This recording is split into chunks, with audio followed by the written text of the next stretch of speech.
नमस्कार, देवभूमि के दंगल में आप सभी का स्वागत है। मैं हूं आपके साथ गरिमा वाजपेयी। आज बात करेंगे उत्तराखंड में घूमना पड़ेगा भारी, ग्रीन सेस जारी।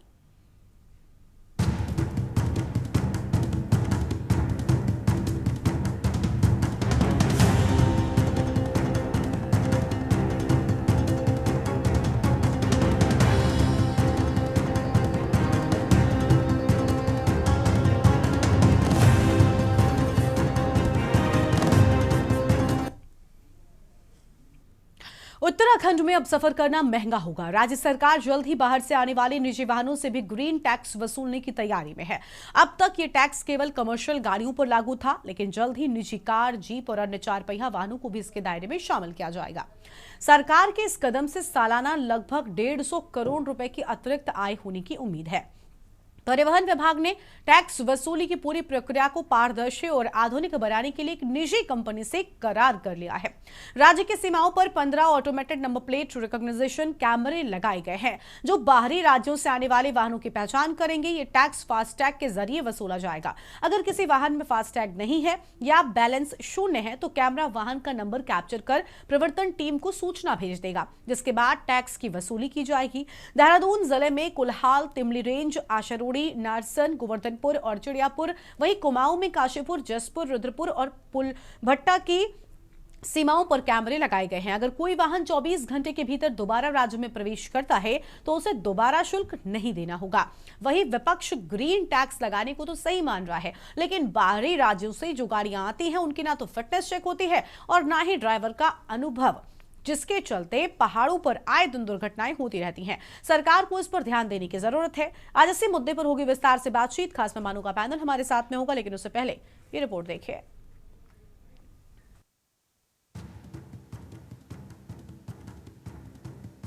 उत्तराखंड में प्रवेश करने वाले बाहरी राज्यों के वाहन चालकों को अब जेब ढीली करनी होगी। राज्य सरकार की दिसंबर माह से बाहरी वाहनों पर ग्रीन सेस यानी एंट्री टैक्स लगाने जा रही है। सरकार का कहना है कि यह कदम राज्य में प्रदूषण नियंत्रण और सड़क सुरक्षा को बेहतर बनाने के लिए उठाया गया है। बाहरी राज्यों के वाहनों को उत्तराखंड में प्रवेश करने पर एंट्री टैक्स देना होगा। सरकार ने इस टैक्स को ग्रीन सेस का नाम दिया है।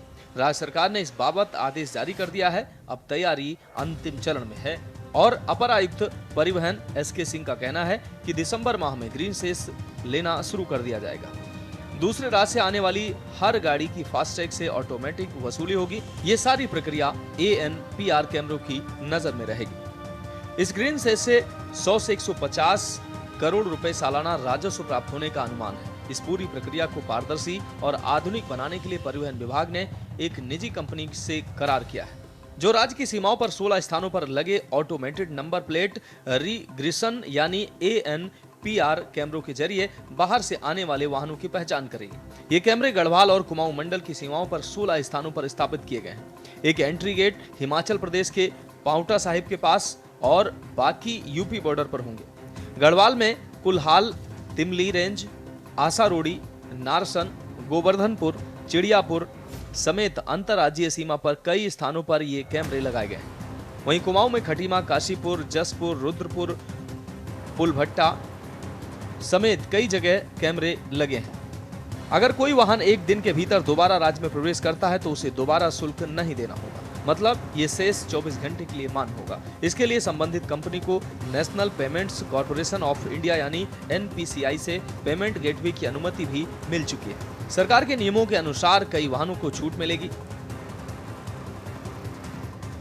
पूरे देश को, दुनिया को, भूमंडल को जहाँ अच्छा पर्यावरण देता है, अच्छी हवा, पानी, सभी प्रकार का हमारा 71% भूभाग यहाँ पर वनों से आच्छादित है। और राज्य में लोग आएंगे, पूरे देश भर से आते हैं, हम उनका स्वागत करते हैं। लेकिन पर्यावरण के संरक्षण में जो हमारा योगदान है, जो हमारी भूमिका है, उसमें सबका भी थोड़ा थोड़ा अंश सम्मिलित हो। बाहर की, उत्तराखंड की या हमारे यहाँ की जितनी भी गाड़ियां हैं, उनमें अन्य शुल्क और टैक्स के साथ साथ एक ग्रीन सेस भी लिया जाता है। हमारे यहाँ की गाड़ियों पर तो वो कार्य के समय, फिटनेस या रजिस्ट्रेशन के समय ही हम ले रहे हैं फीस के साथ ही। और बाहर की राज्यों के लिए अभी तक जो ये ग्रीन सेस है, ये टैक्स के साथ लिया जा रहा था जब वो टैक्स जमा करती थी। लेकिन वर्तमान में अभी ये सॉफ्टवेयर के माध्यम से किया जाना प्रस्तावित है, जिसके लिए हमारी जो ANPR लोकेशंस हैं बॉर्डर पर जितने भी हमारे ANPR लगे हुए हैं कैमरास, उनमें जो फीड आती है, उस फीड के माध्यम से बाहर से जो आने वाली गाड़ियाँ हैं, उनसे ग्रीन सेस लिया जाएगा और ये ग्रीन सेस उनके फास्टैग वॉलेट, यानी कि जिन गाड़ियों पर फास्टैग लगे हुए होंगे, उनके फास्टैग वॉलेट से ये डिडक्ट होगा। तो ये पूरी तरह से मीन्स कंप्यूटराइज्ड व्यवस्था है, ऑनलाइन व्यवस्था है और जिसमें गाड़ियों को नहीं रोका जाएगा, केवल ANPR पर जो गाड़ियों के नंबर आएंगे, उनके फास्टैग के माध्यम से ग्रीन सेस वसूला जाएगा।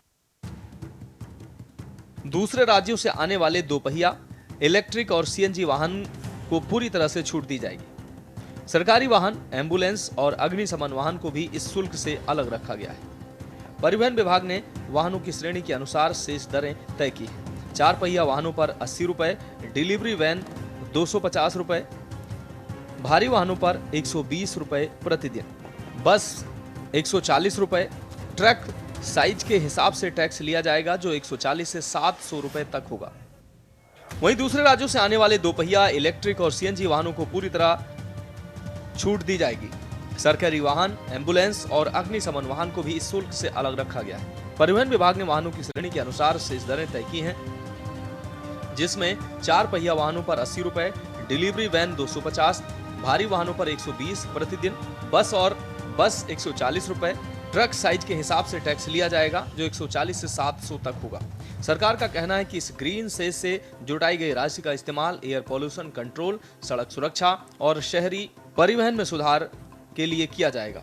ये कदम राज्य की स्वच्छ और सुरक्षित यातायात नीति को मजबूती देगा। गौरतलब है कि उत्तराखंड से पहले हिमाचल प्रदेश में भी निजी वाहनों से एंट्री टैक्स के रूप में ऐसा शुल्क लिया जा रहा है। अब देवभूमि भी उसी राह पर आगे बढ़ रही है। वहीं प्रदेश के विपक्ष ने ग्रीन टैक्स लगाने का तो समर्थन किया, लेकिन बाहरी राज्यों से जो गाड़ियां आती हैं उनकी न तो फिटनेस चेक होती है, न ही ड्राइवर का अनुभव, जिसके चलते पहाड़ों पर आए दिन दुर्घटनाएं होती रहती हैं, जिसमें कई जान भी चली जाती हैं। सरकार को इस पर भी कठोर कदम उठाने की जरूरत है। इसमें जो 80 रुपये हमारा LME गाड़ी के लिए है, बाकी जो हमारे ट्रक्स हो गए, MGV हो गए, उनकी कैटेगरी वाइज है, एक्सल वेट के हिसाब से है। और एग्जेम्प्टेड गाड़ियों की हम बात करें तो बाहरी राज्य की 2 व्हीलर, 3 व्हीलर, आपकी स्टेट और सेंट्रल गवर्नमेंट की गाड़ियाँ, एम्बुलेंसेज हो गई, इलेक्ट्रिक व्हीकल हो गई, हाइब्रिड गाड़ियाँ हो गई, ये सारी गाड़ियाँ एग्जेम्प्टेड। उत्तराखंड सरकार पर्यावरण को संरक्षित रखने के लिए ग्रीन सेस लगाने की बात कर रही है। उत्तराखंड जो प्रदेश है ये टूरिस्ट प्रदेश है। यहाँ पे लाखों लोग यहाँ पर आते हैं और यहाँ के युवाओं को और उत्तराखंड वासियों को रोजगार देते हैं। यहाँ की आजीविका 50% जो हमारे टूरिस्ट पे उस पर आधारित है। ग्रीन सेस आप लगा रहे हैं, सरकार को ये बताना चाहिए कि आज से पहले जो सरकार ने टैक्स लिया उसका उपयोग कहाँ पे किया गया, पर्यावरण संरक्षित करने के लिए आपने कहाँ पे पैसे का इस्तेमाल किया, क्या नदियों को संरक्षित किया गया, जो धड़ल्ले से प्रदेश के अंदर खनन हो रहे हैं उस पर आप लोगों ने कोई कार्रवाई की, कितने आपने यहाँ पे पेड़ लगाए, कितने जो टैक्स है लिया गया था उसका उपयोग आप लोगों ने किया। ग्रीन सेस क्यों लगाती है? ग्रीन सेस के साथ साथ ये क्यों नहीं कहती कि जिस तरीके से पहाड़ों में गाड़ियों का एक्सीडेंट हो रहा है, बाहर के आदमी बहुत है, गाड़ी लेकर आते हैं, उन्हें पहाड़ का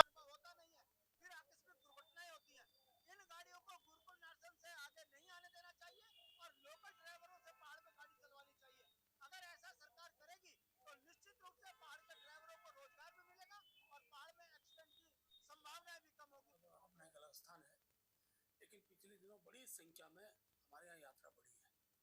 यात्रा बढ़ती है तो मन संपदा है, पर्यावरण कहीं ना कहीं दूषित होने की संभावना रहती है। बड़ी संख्या में कार्बन डाइऑक्साइड की रहती है। इसलिए सरकार ने निर्णय लिया है और राज्य की दृष्टि से भी राज्य के अंदर हम जहाँ वृक्षारोपण करते हैं, अनेकों पर्यावरण के कार्यक्रम चलाते हैं, तो बड़ी संख्या में धनराशि की आवश्यकता होती है। मैं मुख्यमंत्री के निर्णय का स्वागत करता हूँ कि बाहर से आने वाले ऐसे जितना भी दूसरे स्टेट के वाहन है पर ग्रीन टैक्स लगे। स्वाभाविक रूप से स्वतः ही आम नागरिक भी जो भारतवर्ष का उत्तराखंड में आना चाहता है वो उत्तराखंड को शुद्ध वायुमंडल, शुद्ध वातावरण देखना चाहता है, उसमें सबका सहयोग रहेगा। अब ग्रीन सेस के रूप में बाहरी वाहनों को उत्तराखंड में प्रवेश के लिए शुल्क देना ही होगा। देखना होगा सरकार का ये दावा और कदम पर्यावरण संरक्षण और आधुनिक यातायात व्यवस्था की दिशा में एक बड़ा परिवर्तन साबित होता है या जनता पर एक और आर्थिक बोझ बनकर रह जाएगा। क्या ग्रीन सेस वसूली से पर्यावरण पर भी ध्यान दिया जाएगा? ऐसे कई सवाल हैं जिसका जवाब अब आने वाले समय पर ही साफ हो पाएगा। Uttarakhand desk report.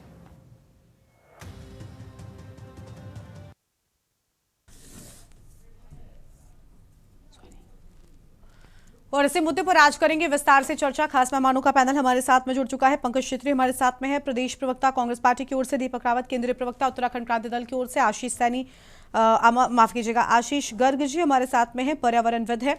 आगे और मेहमान भी हमारे साथ में चर्चा में हिस्सा बनेंगे।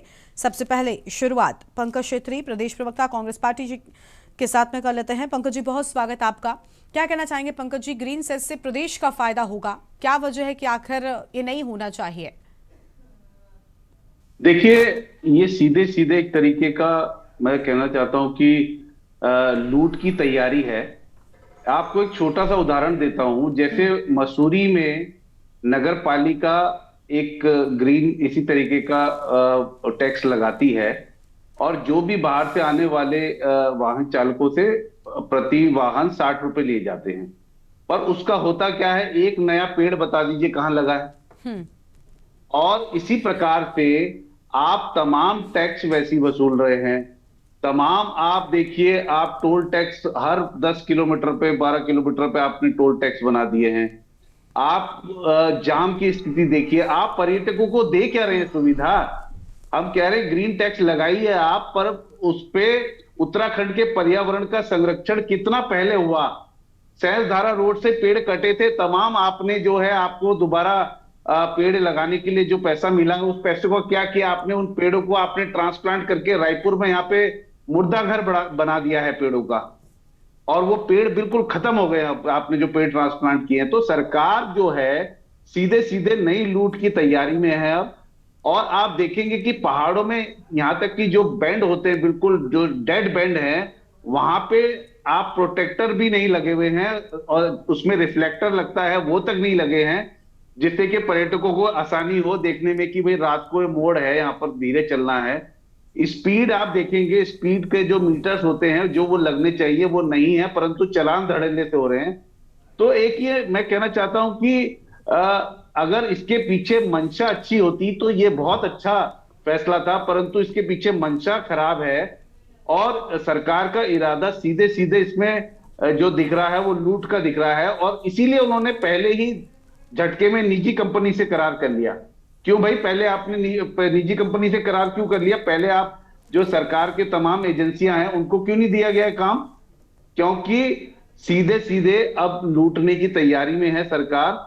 और हम कहना चाहते हैं कि ये सरकार की अगर मंशा ठीक होती तो ये फैसला ठीक होता, अच्छा होता, परंतु जो हमारे कटु अनुभव पहले के भी हैं और हम जो देख रहे हैं कि किस प्रकार से प्रदेश की जो है पूरी इको साइकिल खराब हो गई है, किस प्रकार से आप इको सेंसिटिव जोन में भी छेड़छाड़ हो रही है, किस प्रकार से जो पेड़ लगने चाहिए थे वो नहीं हो रहे, किस प्रकार से आप वनों को संरक्षित करना चाहिए था वो नहीं हो रहे हैं, किस प्रकार से अवैध खनन हो रहे हैं, किस प्रकार से मंत्री तक, जो मंत्री हैं वो अवैध निर्माण तक में लिप्त हैं। और उनके जो बीजेपी के प्रदेश अध्यक्ष हैं, मैं तो कहना चाहता हूं उनके बेटे के जो पार्टनर रहे हैं और पूर्व मंत्री के बेटे प्रेमचंद अग्रवाल के, पीयूष अग्रवाल, वो तो खैर के पेड़ संरक्षित पेड़ काटे जाने पर उनका चालान भी हुआ है, मुकदमा भी दर्ज हुआ है, जो कि अभिषेक भट्ट जो महेंद्र भट्ट के बेटे हैं उनके पार्टनर रहे हैं। तो बहुत शर्म की बात है, ये तो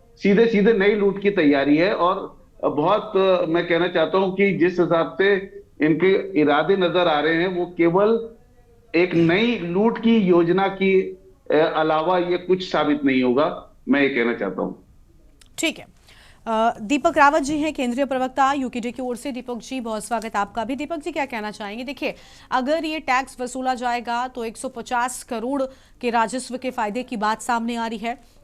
लेकिन देखिए, टैक्स के साथ साथ आपको जो भी चाहे पर्यटक पहुंचते हैं, श्रद्धालु पहुंचते हैं, तमाम तरह के लोग जाते हैं उत्तराखंड, उनको सुविधाएं भी मिलनी चाहिए। उस तरह की सड़कें हों, उस तरह के पर्याप्त इंतजामात हों, सड़कों पर पेड़ पौधों के लिए जिसके लिए जाना जाता है उत्तराखंड, वो लगातार वो चीज़ें खराब ना होने पाए, इसके लिए भी सरकार को खास कदम उठाने चाहिए। क्या इस टैक्स की वसूली की जानी चाहिए? क्या है जो ग्रीन सेस सामने आ रहा है ये ठीक है, या फिर सिर्फ धन उगाही का एक जरिया बनने जा रहा है? गरिमा जी, जो बात मैं बोलना चाह रहा था वो आपने अपने पूरे संबोधन के आखिरी के लाइन पे बोल दिया। जी। ये धन उगाही का ही एक कार्यक्रम है। हाँ। और उसका उदाहरण भी मैं आप ही की बातों में दूंगा। मुझसे पहले कांग्रेस के जो हमारे पंकज भाई हैं वो बता चुके हैं कि एक निजी कंपनी को ठेका दे दिया। तब आप मुझे बताइए कि 150 करोड़ का सालाना आय होगी राज्य की, और उस कंपनी की आय कितनी होगी? अगर ये भी हमें पता चल जाता तो हम जान जाते हैं कि उस कंपनी की आय कितनी होगी। उसको क्यों नहीं जोड़ा जा रहा है? क्या वो इस 150 करोड़ के अंदर है? तो हम मान के चल रहे हैं कि 200 से 250 करोड़ करीब यहां से वसूला जाएगा, जिसमें से 150 करोड़ दिखाया जाएगा, जो कि बात अभी सरकार कर रही है, और 50 करोड़ या 50 करोड़ से अधिक निजी कंपनी कमाएगी। अब हमारा प्रश्न ये बनता है, यहाँ पर मैं आपके माध्यम से सरकार से पूछना चाहूंगा, ये आरटीओ डिपार्टमेंट किसने खोल रखा आप लोगों ने? ये इतने बड़ा आरटीओ डिपार्टमेंट है, इतने सारे अधिकारी वर्ग हैं, आप वहां पर यहाँ पर मोटरसाइकिल का आप टैक्स काटते रहते हैं, उसका चालान काटते रहते हैं। ये डिपार्टमेंट किसने खोल रखा है इस प्रदेश में? क्या ये सारे के सारे निकम्मे हो चुके हैं प्रदेश के सारे कर्मचारी अधिकारी वर्ग? कि आपका प्राइवेट कंपनी को हायर करना पड़ रहा है? गरिमा जी, इस प्रदेश की विडंबना यह है कि आपको अगर संविदा में नौकरी लगाना है तो आपको एजेंसी में जाना पड़ेगा। आपको इलेक्ट्रॉनिक मीटर अगर सरकार को लगाना है, डिजिटल मीटर लगवाना है, तो वो भी आपको एजेंसी में जाना पड़ेगा। यानी सरकार अपनी सारी जिम्मेदारियों को ठेकेदारी प्रथा में दे रही है। तो सरकार कर क्या रही है? सरकार का काम क्या है? पानी का बिल आएगा कुछ समय बाद, अभी लग रहा है कि पानी के भी इलेक्ट्रॉनिक मीटर लगने वाले हैं, वो भी किसी एजेंसी को ठेका दे दिया जाएगा। रोड बनने का ठेका वो भी किसी एजेंसी को दे दिया जाएगा। यानी पिछले 8 वर्षों से 10 वर्षों से भारतीय जनता पार्टी ने एक नई नीति इस प्रदेश में करी है, किस प्रकार से अपने चहेतों को जो मोटा मोटा चंदा देकर इनको चंदा देते हैं, उनको लाभ पहुंचाने के लिए उन एजेंसियों को ठेका दिया जाए। मैं काम का माध्यम से पूछना चाहता हूं, क्या ये सारे हमारे डिपार्टमेंट निकम्मे हो गए हैं? क्या आरटीओ डिपार्टमेंट निकम्मा हो गया है क्या कि वो टैक्स नहीं वसूल सकता? क्या पर्यावरण विभाग टैक्स नहीं वसूल सकता? मैं पूछना चाहता हूं, ये विभाग हमारे लोग ये काम क्यों नहीं कर पा रहे हैं? और फिर आप कहते हैं कि इनमें प्रश्न चिन्ह के लिए, क्योंकि आपको पता है कि अगर विभाग के कर्मचारी ये काम करेंगे तो जो पैसा है वो सरकारी कर्मचारी अपने पे खाएंगे। लेकिन एक नई नीति बनाई है कि आप किसी एजेंसी को दीजिए, फिर वो एजेंसी इलेक्ट्रॉनिक बॉन्ड करके आपको पैसा जमा कराएगी। सिलकारा बांध में यही तो साबित हुआ था कि जिस बांध को ठेका दिया गया था, उस बांध में ही पैसा इलेक्ट्रॉनिक बॉन्ड करके सरकार को पैसे जमा कराए थे। तो सोची समझी साजिश के तहत सरकार ये काम करती है। हमारा कहना है कि पारदर्शिता होनी चाहिए, पर मैं पूछना चाहता हूं, इतने 25 वर्षों के बाद क्या आवश्यकता पड़ेगी कि आप एजेंसी को ठेका दे रहे हैं? क्या यहाँ के लोग नहीं कर सकते हैं? क्या यहाँ की कोई एजेंसी यहाँ पर या कोई सरकारी विभाग नहीं कर सकता है? हमारा प्रश्न ये है कि लगातार छोटे से छोटे सा काम और बड़े से बड़ा काम बाहर की एजेंसी को क्यों दिया जा रहा है? स्वयं सरकार क्यों नहीं कर रही है? जिम्मेदारी क्यों नहीं उठा रही है? यह प्रश्न बनता है, इसका जवाब सरकार को देना पड़ेगा। गरिमा जी, ठीक है, चलिए आशीष गर्ग जी का रुख कर लेते हैं। पर्यावरणविद हैं, हमारे साथ में जुड़े हुए हैं। बहुत स्वागत आशीष जी आपका। अन्य मेहमान भी हमारे साथ में जुड़ चुके हैं। मथुरा दत्त जोशी जी हैं, प्रदेश प्रवक्ता बीजेपी की ओर से, अभी जुड़े। स्वागत सर आपका भी। और SN सचान, राष्ट्रीय महासचिव समाजवादी पार्टी की ओर से भी हमारे साथ में जुड़ चुके हैं। आपका भी बहुत स्वागत सर। आशीष गर्ग जी का सबसे पहले रुख कर लेंगे। आशीष जी, उत्तराखंड में सफर करना महंगा होगा, ये राजनीतिक लिहाज से देखें तो एक अलग चर्चा का विषय है। क्या सुविधाएं दी जाएंगी पर्यटकों को, वो एक अलग मुद्दा है। लेकिन क्या ये जो राजस्व वसूली होती है, क्या वाकई इससे पर्यावरण की चिंता के लिए? अभी सबसे पहले पंकज जी ने कहा कि भाई एक पेड़ नया लगा हुआ दिख जाए तो आप कहिएगा, तो क्या वाकई उसकी चिंता किसी को है या सिर्फ राजस्व वसूली की ओर ध्यान है? हाँ अनुषा, गरिमा जी, जैसे बताया गया है कि इसका जो सेस जो कलेक्शन होगा, इसका जो ऑब्जेक्टिव इन्होंने बताया है, जो आज सब पेपर्स वगैरह में भी निकला है, तो हमें तो यही समझ में आ रहा है कि ये बताना चाह रहे हैं कि इसको जो एयर क्वालिटी इंडेक्स जो हमारा उत्तराखंड का दिन पे दिन बदतर होता जा रहा है, उसको सुधारने के लिए किया जाएगा। और कुछ दिनों पहले कुछ एक्सरसाइज हुई थी जिसमें देहरादून और ऋषिकेश की थोड़ी रैंकिंग इम्प्रूव हुई थी, तो उसी को सुदृढ़ करने के लिए, ऐसा मतलब जो मैंने पढ़ा है उसको बताया गया है। लेकिन जो अभी आशंकाएं जताई गई हैं होता क्या है कि एक रेवेन्यू का माध्यम ही ना रह जाए। हो क्या रहा है कि देखिए, आप समझ सकती हैं कि मसूरी हो या जितने भी हमारे नैनीताल हैं, जितने भी पर्यटक स्थल हैं, इनमें गाड़ियों की संख्या दिन पे दिन बढ़ती जा रही है। और आए दिन आप देखते हैं कि मसूरी की बात करें तो कोठाल गेट से लेकर ऊपर मसूरी तक जाम रहता है।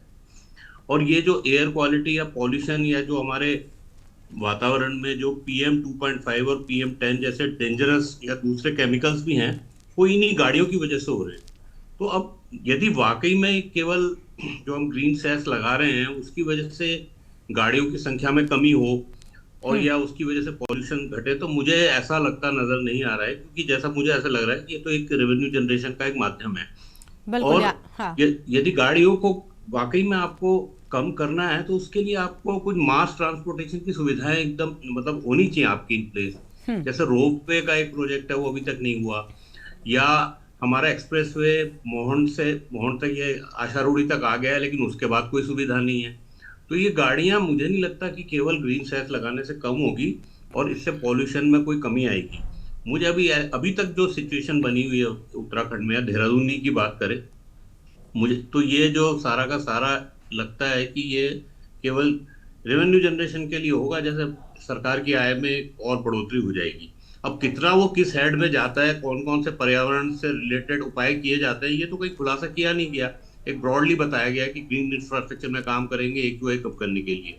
तो एक्चुअली होता है कि नहीं, देखिए एक बात बताई जाती है, एक होती है, लेकिन एक्चुअली उसको कैसे इम्प्लीमेंट करके क्या उसका प्रैक्टिकल ग्राउंड पे क्या रिजल्ट होता है, वो देखने वाली बात है।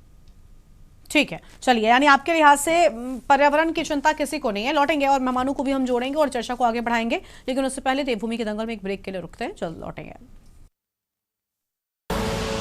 आप देख रहे हैं के न्यूज, खबरों का सारथी।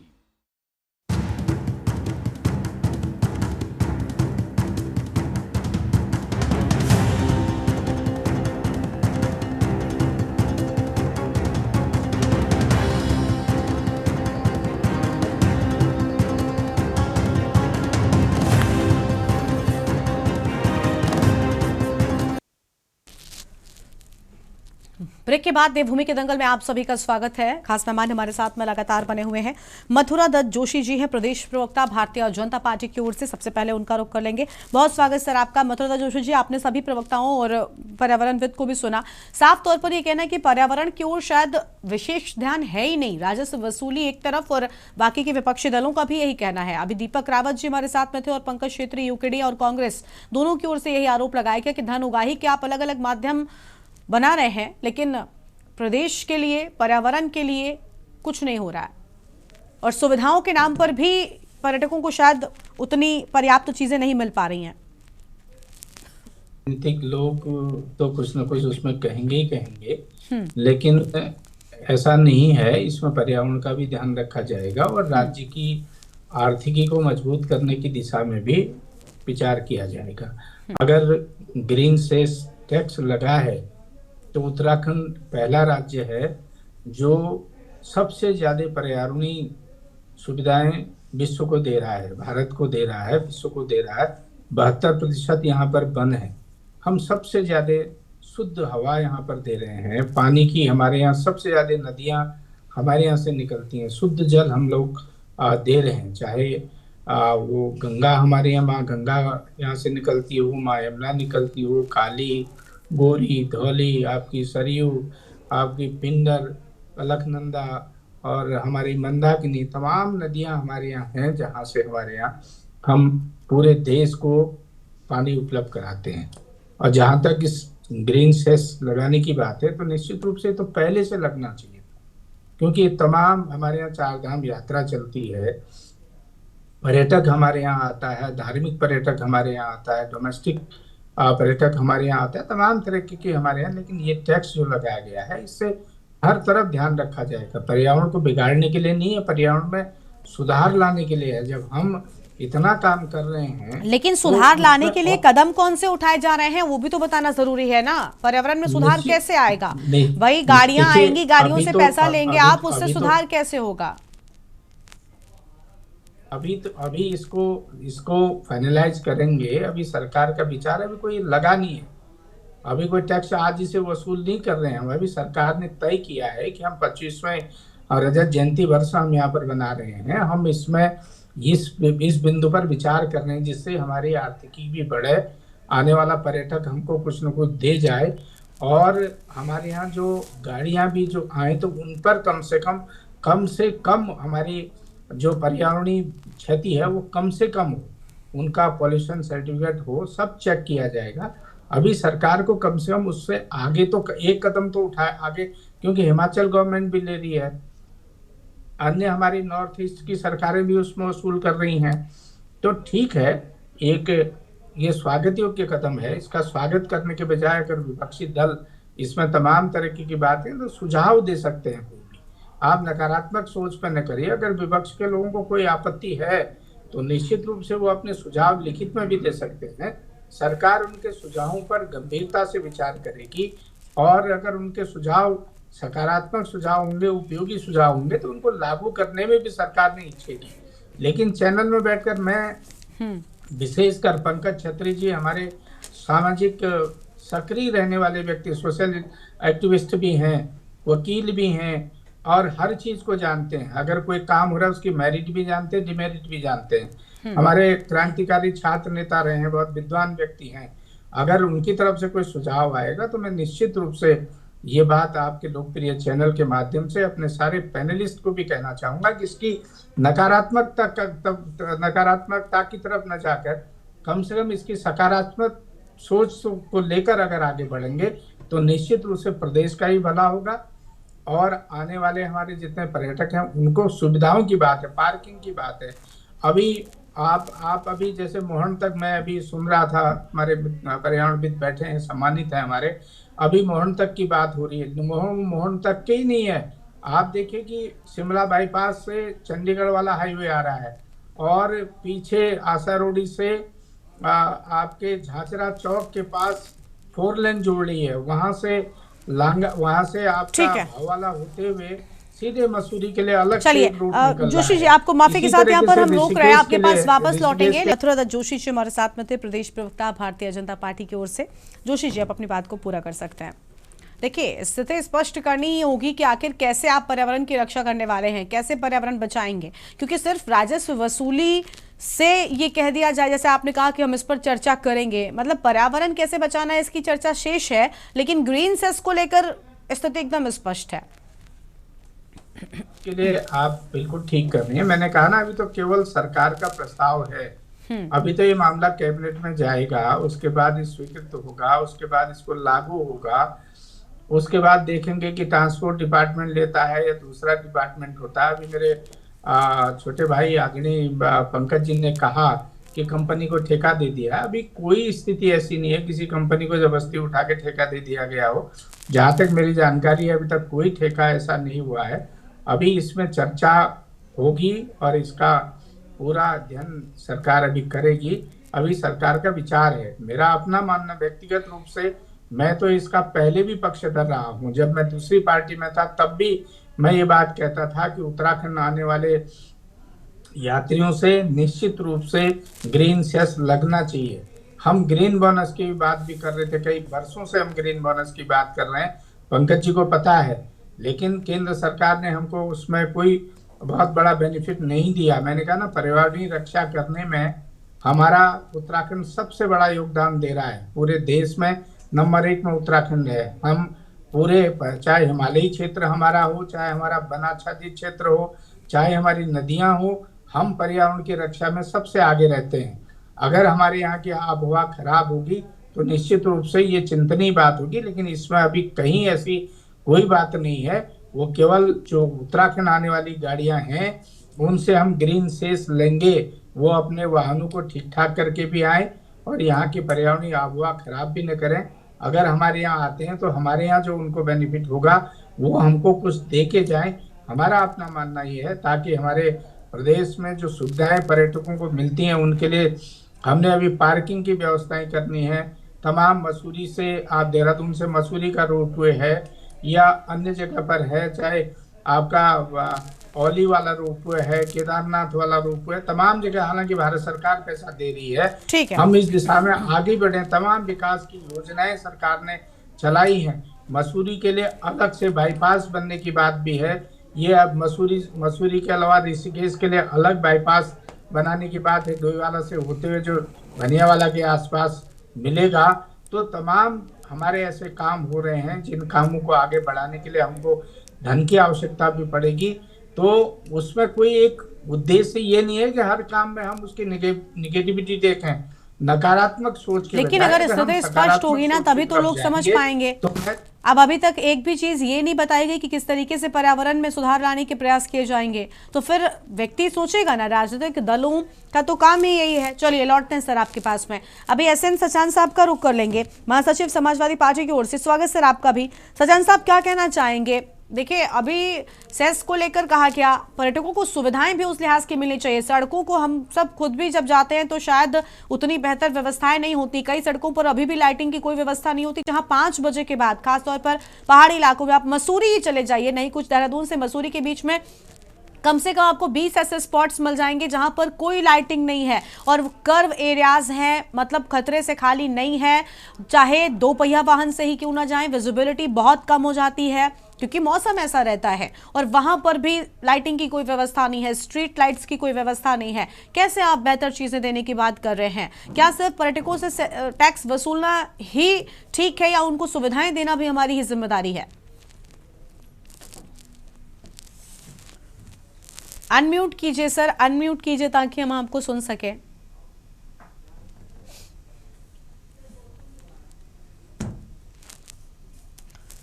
सचान साहब को अनम्यूट कर दीजिए प्लीज।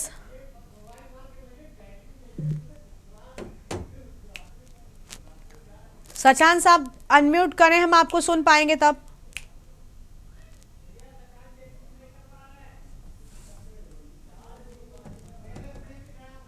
आ रही आवाज? हाँ जी बोलिए बोलिए। सरकार की जितनी भी योजनाएं हैं वो मैं समझता हूं, अभी मधुसूदन जोशी जी कह रहे थे कि सकारात्मक व्यू भी होना चाहिए। सकारात्मक व्यू तब होगा जब ऐसा लगे कि सरकार कुछ सकारात्मक वे में कर रही है। जितनी भी परियोजनाएं आई हैं, अभी जो ग्रीन सेस की बात जो इस समय हो रही है, मैं समझता हूं कि इसकी कोई आवश्यकता नहीं है। इस वजह से आवश्यकता नहीं है कि आपके पास इतना, जो अभी एक बहुत बड़ी बात कही थी जोशी जी ने, आपकी डबल इंजन की सरकार है। आप ग्रीन बोनस के लिए किसी भी आपके सांसद ने पार्लियामेंट में कोई बात उठाई?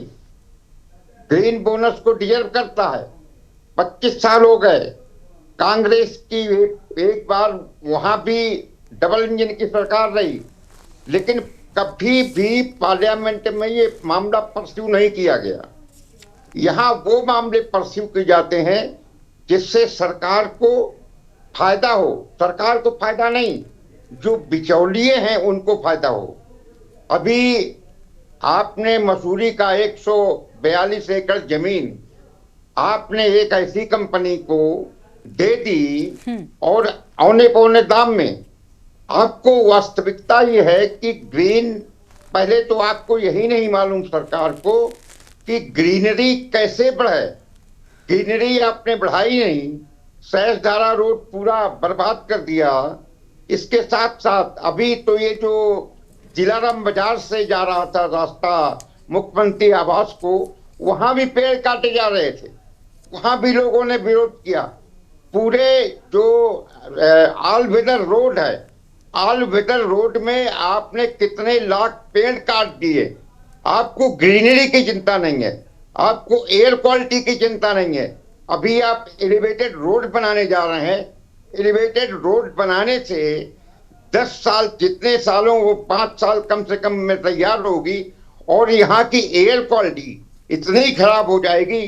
और 6000 करोड़ का प्रोजेक्ट, उसमें केवल बंदरबांट होना है।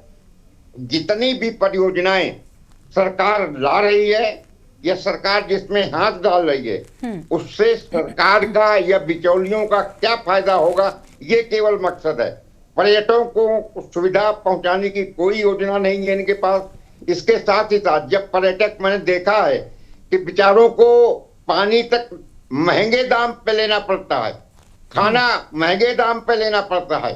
इस तरीके के सरकार ने कभी उनको, जो पर्यटक आता है मसूरी, नैनीताल और अन्य जगह, उनके पार्किंग के लिए जगह नहीं है। आपने पार्किंग की कोई व्यवस्था करने की कोई योजना नहीं बनाई। उनको हेल्थ के लिए कोई ऐसी परियोजना पे आपके पास नहीं है। जो जाम लगता है उसकी आपके पास कोई योजना नहीं है। जाम इतना ज्यादा लग जाता है कि आप देहरादून का देख लीजिए कि आए दिन जब पर्यटक नहीं आता है उस समय भी जाम लगता है। एयर क्वालिटी की अगर आपको चिंता होती तो शायद आप ग्रीनरी बढ़ा दे। ग्रीनरी आप खत्म कर रहे हैं पूरे प्रदेश से, केवल देहरादून नहीं, आप पहाड़ में, आप वहां पर जो जिस तरीके से सड़क चौड़ीकरण कर रहे हैं और बिना इन्वायरमेंट इम्पैक्ट असेसमेंट के, EIA होता है, बिना इन्वायरमेंट इम्पैक्ट असेसमेंट के आप जो है काम करते चले जा रहे हैं। आप रेलवे परियोजना ले गए, उससे कितना नुकसान होगा। आप पूरा पहाड़ किस तरीके से सेंसिटिव है, आपको शायद ये भी नहीं मालूम कि सेंसिटिव जोन जो हमारे हैं उनके संरक्षण के लिए आपने कुछ नहीं किया। अभी जो बरसात हुई थी और ये पूरा हमारा हिमालयी क्षेत्र, जम्मू से लेकर के और पूरा नॉर्थ ईस्ट तक, ये इतना सेंसिटिव है। इसे बचाने के लिए न तो केंद्र सरकार और न ही वहां की सरकारें कुछ काम कर रही हैं। उत्तराखंड की सरकार तो उन परियोजनाओं में हाथ डालती है जहां पर सरकार के बिचौलियों को फायदा हो, ये मेरा कहना है। ठीक है, चलिए लौटेंगे आपके पास में। दीपक रावत जी, बड़े आरोप सभी की ओर से लगभग लगाए गए हैं। मथुरादास जोशी जी को आपने सुना, उनके जवाब से आप संतुष्ट नजर आए क्या? ये सचान साहब ने भी बहुत अच्छी बातें कही कि पानी तक महंगा लेकर पीना पड़ता है, कई जगहों पर कोई व्यवस्था नहीं होती। मैं खुद भी, मैं अपने अगर अनुभव से बताऊं, कम से कम 20 स्पॉट मैंने पहले भी कहा देहरादून से मसूरी के बीच में मिल जाएंगे जहाँ कोई लाइटिंग नहीं है। 5 बजे के बाद, क्योंकि अंधेरा आने लगता है लगभग, खासतौर पर जहाँ पर पहाड़ शुरू हो जाते हैं, फिर उसके बाद बहुत मुश्किल होता है रास्ता। गरिमा जी, हमारी पूरी डिबेट के अंत में मथुरादास जोशी जी ने क्या बोला कि सरकार ने सिर्फ अभी निर्णय लिया है और आज के तमाम समाचार पत्रों में एजेंसी का नाम छोड़कर बाकी सब पूरा विस्तृत रूप से छुपा पड़ा है कि 150 करोड़ का लाभ होगा, कितना लाभ कहां से होगा। और हम यहाँ पर प्रश्न पूछ रहे थे सरकार से कि आपने ये टेंडर प्रक्रिया क्यों अपनाई, किसी सरकारी विभाग क्यों नहीं ये वसूल सकता था। हमने ये विषय वहां से उठाया। अब मथुरादास जोशी जी कहते हैं कि अभी तो सोचेंगे कि ये एजेंसी को देना है या विभाग काम करेगा। तो अभी सरकार ही मुझे लगता है ओह की स्थिति में बैठी हुई है। लगता है कि जो खबर चली है समाचार पत्रों के माध्यम से, उसमें स्पष्टता नहीं दिख रही है। क्योंकि निश्चित रूप से जिन सुविधाओं की बात आप कर रही हैं, वो सुविधाएं तो आपको जो पर्यटक आ रहा है उसको मिलनी ही चाहिए। कहीं ऐसा ना हो कि अपने शहर से तो आए और जैसे ही उत्तराखंड की परिधि में घुसे उसे जाम का सामना करना पड़े और जाम में उसका 2 दिन का 3 दिन का सारा जो समय है वो बर्बाद हो जाए, 10-12 घंटे वो जाम में फंस जाए किसी भी रास्ते से अगर होता। क्योंकि ये परिस्थिति इस प्रदेश में हम देख चुके हैं और इसी वर्ष हमने देखी है कि बहुत जाम की समस्या का निदान नहीं हो पाया। विषय सिर्फ इतना है कि हम ये कह रहे हैं कि निश्चित रूप से सरकार का दायित्व होता है कि अपने आय बढ़ाने का, और आय बढ़ाने के विभिन्न स्रोतों का उनका इस्तेमाल करना उनका अधिकार क्षेत्र होता है। लेकिन हम ये कह रहे हैं, हमारा प्रश्न शुरू से ये था कि यदि अभी सरकार ने निर्णय लिया है तो सरकार इन एजेंसियों के चक्कर में ना पड़े। और अगर जो मथुरादास जोशी जी बोल रहे हैं कि सरकार इसको, सरकारी विभाग जो हो वो इसको उसका धन इकट्ठा करे, रेवेन्यू इकट्ठा करे, ग्रीन सेस इकट्ठा करे और विस्तृत पूरे 150 करोड़ में से कितना भाग आप यहाँ के पर्यावरण को देना चाह रहे हैं, उन पर्यटकों की सुविधा को देना चाह रहे हैं, इसका विस्तार पूर्ण उसका जनता के सामने स्पष्ट होना चाहिए। क्योंकि अभी तक जो जवाब भारतीय जनता पार्टी के प्रवक्ता ने दिया है, ऐसा लग रहा है कि अभी भी सरकार सिर्फ निर्णय लिया गया है, उसमें अभी कुछ नहीं हुआ है। तो हमारा ये कहना है कि यदि वो अभी इस स्थिति में है कि निर्णय नहीं लिया है, तो जो सुझाव जो मांग रहे थे वो सुझाव उत्तराखंड क्रांति दल देना चाहता है कि आप सरकारी विभाग से वो रेवेन्यू इकट्ठा करवाइए, ना कि ठेकेदारी प्रथा ना किसी एजेंसी को देकर कि किसी एजेंसी को आपने दे दिया और बाहर वाली एजेंसी यहाँ पर आके उसका धन इकट्ठा करेगी। अगर 150 करोड़ अगर इनकम बढ़ाई जा रही है तो 50 करोड़ वो भी कमाएगी। तो हम चाहते हैं कि वो 50 करोड़ भी हमारा जो उत्तराखंड है वो कमाए, तो कम से कम 200 करोड़ करीब जो है रेवेन्यू इकट्ठा होगा। हमारा ध्यान और हमारी चिंता इस प्रकार की है जो ग्रीन सेस है इसके ऊपर। चलिए लौटेंगे आपके पास में पर्यावरणविद आशीष गर्ग जी का एक बार फिर से रुख कर लेंगे। आशीष जी, बहुत मुझे लगता है दीपक रावत जी ने बिल्कुल एक राजनीतिक प्रवक्ता होने के नाते जवाब नहीं दिया, सही तरीके से जवाब दिया कि भाई आप थर्ड पार्टी को क्यों रख रहे हैं, आप 1-to-1 चीजें रखिए ताकि कहीं पर कोई घपला ना होने पाए। प्रदेश हित में ये सोचने में क्या बुराई है? आप स्पष्ट कर दीजिए हम पर्यावरण बचाने के लिए ये फलाने कदम उठाएंगे, इससे चीजें बेहतर होंगी।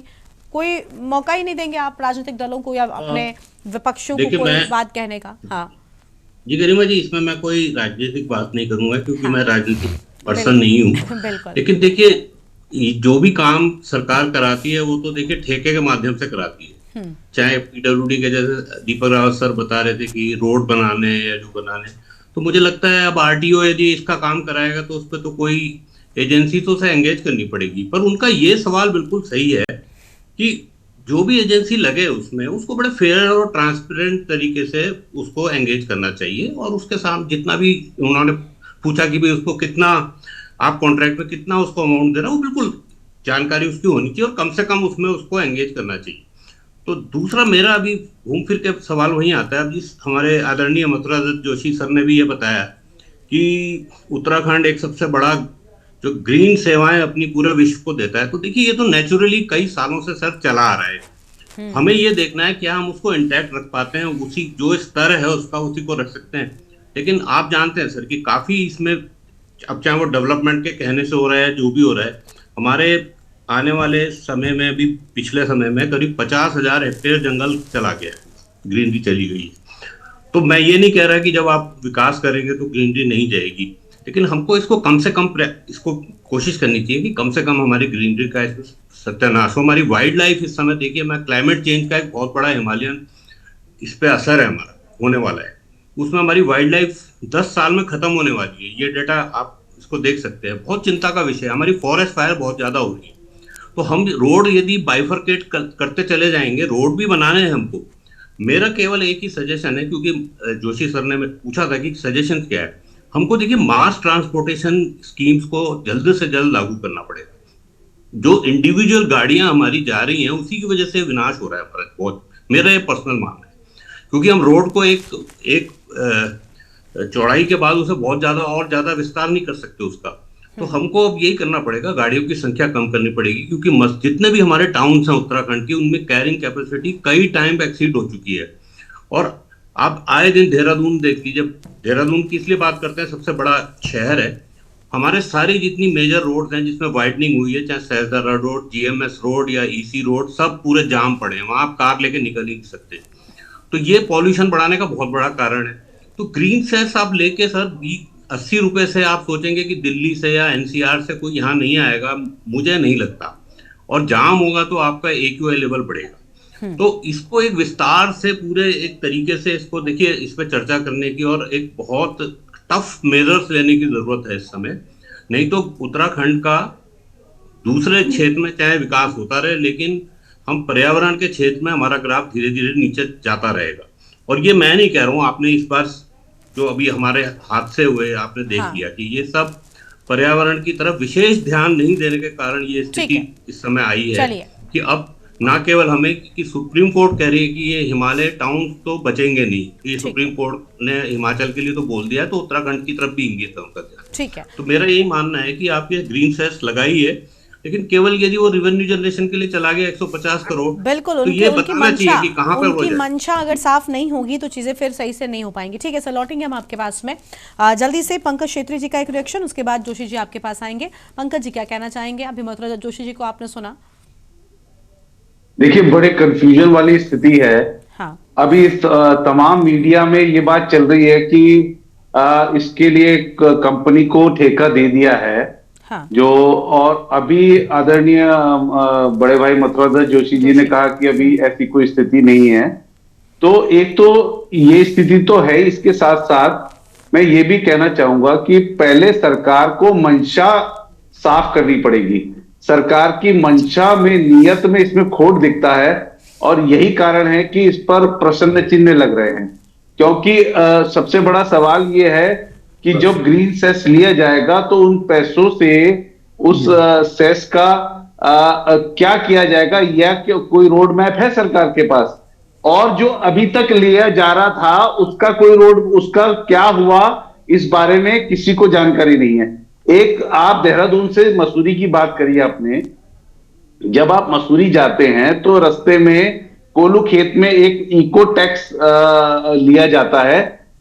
इको टैक्स के नाम पर प्रत्येक वाहनों से 60 रुपए लिए जाते हैं, परंतु उस 60 रुपए का क्या होता है किसी को नहीं पता। एक नया पेड़, एक नया पौधा तक मसूरी में लगा हो तो आप जो बोलेंगे, मैं खुली डिबेट में कह रहा हूं, वो हारने को तैयार हूं। चलिए, और स्थिति देखेंगे कि किस प्रकार से भूस्खलन के नए नए जोन तैयार हो गए हैं और उनको केवल वो भ्रष्टाचार का अड्डा बना हुआ है। मसूरी विधायक से लेके तमाम PWD से लेके तमाम विभाग मिलकर उसमें सब पेयजल योजना से लेके तमाम विभाग मिलके भ्रष्टाचार कर रहे हैं। और इसमें भी यही मंशा नजर आती है कि एक नई वसूली का, एक नई उगाही का करने की मंशा से जनता के ऊपर एक बोझ डाला जा रहा है, जिस कारण से हम विरोध कर रहे हैं, क्योंकि सरकार की मंशा ठीक है। आप जोशी जी से जल्दी से आखिरी रिएक्शन ले लेते हैं। जोशी जी क्या कहना चाहेंगे? सर आपने सुना सभी की बात है।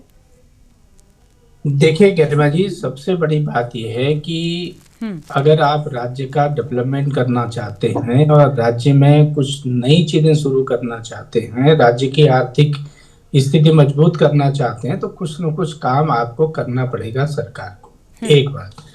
दूसरी बात यह है कि जो शंका हमारे पैनलिस्ट व्यक्त कर रहे हैं, मैं उनकी शंकाओं का मैंने पहले भी समाधान किया और अब भी मैं एक बात बहुत क्लियर कह रहा हूं कि राज्य की पर्यावरणीय स्थिति में कोई बहुत बड़ा अंतर इस सेस को लगाने से पड़ने वाला नहीं है। आप एक कल्पना कीजिए कि धनतेरस के दिन अकेले देहरादून में, पंकज भाई भी मेरी बात से सहमत होंगे, दीपक जी भी होंगे और सचान साहब तो हमारे वरिष्ठ हैं, पितातुल्य हैं, 4000 गाड़ियां बिकी हैं। 4000 गाड़ियां आपकी। हाँ। आप उसको नहीं रोक पाओगे, गाड़ियां बिकेंगी, छोटी बड़ी। एक केवल 4 व्हीलर बिका है, अभी 2 व्हीलर की बात नहीं कर रहा हूँ। पिथौरागढ़ जैसे जनपद में, जहां से मैं बिलोंग करता हूँ, वहां पर 600 गाड़ियां बिकी है, जो धनतेरस के दिन का रिकॉर्ड है। पंकज भाई अखबारों में देख लीजिएगा, वो मैं भी उसी से आधार पर ये सब बातें बोल रहा हूँ। तो कम से आप देखिए ना कि रोज आपके यहाँ गाड़ियां, आपके शहर में भी तो निकलनी है। मैनेज तो आपको करना है ना, मैनेज आपको करना है। गाड़ियों की बिक्री हो रही होने से, गाड़ियों की बिक्री से कोई मतलब नहीं है। लेकिन अगर नहीं जोशी जी, सचान साहब तो हमारे सबके गुरु रहे हैं और सचान साहब ने जब यहाँ देहरादून में आए होंगे नौकरी करने के लिए, तब का देहरादून और आज के देहरादून में कितना नहीं, तो उसी लिहाज से आपको सिर्फ टैक्स नहीं वसूलना, उसी लिहाज से आपको लोगों को सुविधाएं देनी है। अभी आशीष गर्ग साहब ने उसी में आ रहा, मैं बिल्कुल जल्दी से जोशी जी चर्चा आपको आगे बढ़ानी, मैं विस्तृत रूप से कहने को तैयार हूँ। मैं सचान साहब ने एक राजनीतिक तौर पर बात की, मैं सोच रहा था कि सचान साहब हमारे सबसे बड़े और बुजुर्ग और बुद्धिजीवी व्यक्ति है। हमारे तो इतने जो नॉर्थ इंडिया का हमारा सबसे बड़ा कॉलेज है, उसके सबसे वरिष्ठतम प्रोफेसर रहे हैं और विद्वान व्यक्ति रहे हैं, और हमारे यहाँ तो अधिष्ठाता भी रहे हैं। लेकिन उनकी ओर से जो बातें कही गई आप उनको भी समझिए। अगर आप उनको इतना व्यक्तिगत रूप से जानते हैं तो कम से कम उनकी चीजों को समझना चाहिए। राज्य में अगर हमको डेवलपमेंटल प्रोसेस चालू करना है तो कुछ न कुछ संसाधन बढ़ाने पड़ेंगे। एक बात संसाधन बढ़ाइए, लेकिन प्रदेश हित और पर्यावरण को बचाने के लिए भी कदम उठाते रहिए। माफी चाहेंगे जोशी जी, वक्त की कमी के चलते हमें अपनी चर्चा को यहीं पर रोकना पड़ रहा है। उम्मीद है कि आने वाले समय में आप स्थितियों को बेहतर करेंगे और बेहतर सुविधाएं भी पर्यटकों को प्रदान करेंगे, ताकि पर्यावरण भी बना रहे और साथ ही साथ पर्यटकों का अनुभव भी बेहतर रहे। शुक्रिया आप सभी मेहमानों का हमारे साथ चर्चा में आने के लिए। देवभूमि के दंगल में आज उतना ही। तमाम बड़ी खबरों के लिए आप देखते रहिए न्यूज़ इंडिया। नमस्कार।